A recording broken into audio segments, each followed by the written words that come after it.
All right. So we're going to move on to our next question. Why is long distance riding so mentally taxing?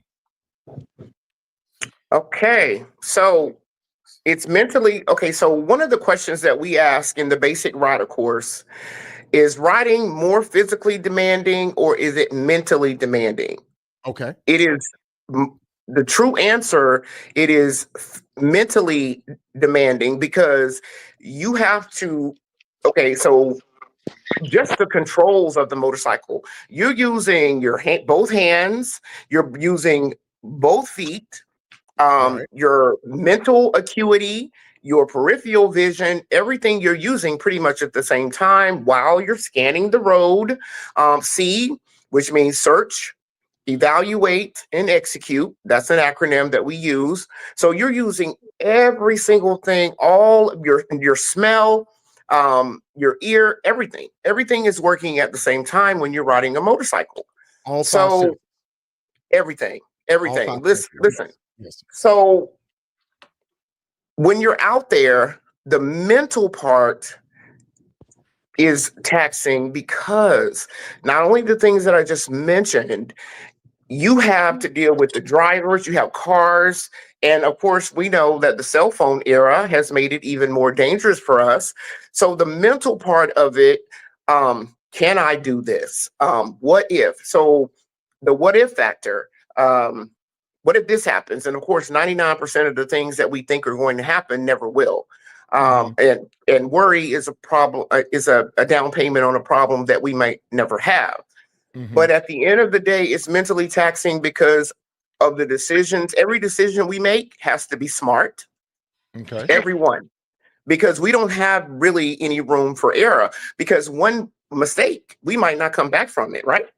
Right. Yeah. So Right. every single thing that we do out there mentally weighs on us to the point to when we get to our destination for the day, it's hard to fall asleep because you're replaying the event of what happened today.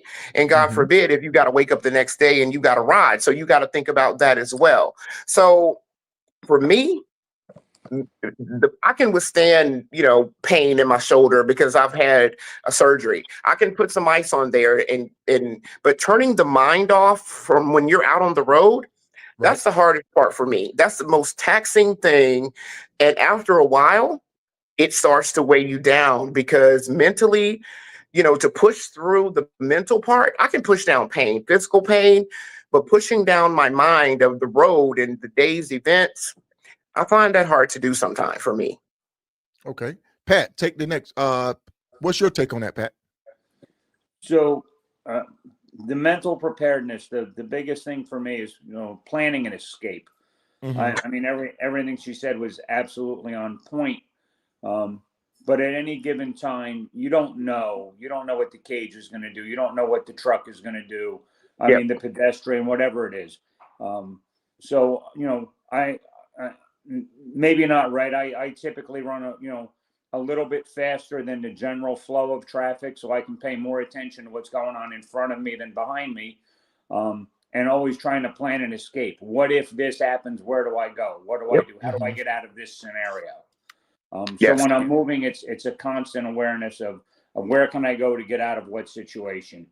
I try not to pay too much attention on what's going on behind me.